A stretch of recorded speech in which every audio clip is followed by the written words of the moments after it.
तमिलनाडु के उप मुख्यमंत्री उदयनिधि स्टालिन के एक बयान ने फिर से विवाद खड़ा कर दिया है। अब स्टालिन ने केंद्र सरकार की भाषाओं के विकास को लेकर की जा रही फंडिंग पर सवाल उठाते हुए संस्कृत को मरी हुई भाषा करार दिया है, जिससे तमिलनाडु की राजनीति में एक नया समीकरण यानी कि हलचल देखने को मिल रही है। उनके इस बिगड़े बोल के कारण भड़क गई है बीजेपी। इतना ही नहीं, स्टालिन ने मोदी सरकार पर तमिल भाषा की उपेक्षा करने का भी आरोप लगाया। आपको ये भी बता दें कि उदयनिधि स्टालिन सनातन और हिंदी विरोधी अपने बयानों के लिए जाने जाते हैं। चेन्नई में एक कार्यक्रम में पीएम मोदी के हालिया बयानों पर हमला बोलते हुए उदयनिधि ने उन पर तमिल की उपेक्षा करने और संस्कृत को बढ़ावा देने का आरोप लगाया है।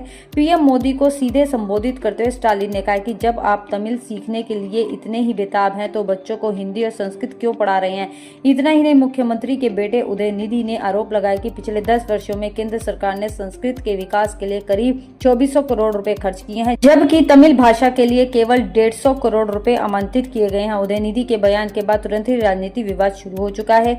भारतीय जनता पार्टी ने उदयनिधि पर हमला बोलते हुए उन पर संस्कृति, परंपराओं और धार्मिक भावनाओं का अपमान करने का आरोप लगाया है। भाजपा नेत्री तमिलिसाई सौंदरराजन ने उदयनिधि के इस बयान की निंदा की है। उन्होंने कहा है कि तमिल भाषा और तमिल संस्कृति कभी भी किसी भाषा को नीचा दिखाने का समर्थन नहीं करती है। उन्होंने ये भी कहा कि हम अपनी भाषा की तारीफ कर सकते हैं, सराहना कर सकते हैं, लेकिन तमिल संस्कृति हमें दूसरी भाषा का अपमान करने की अनुमति नहीं देती है।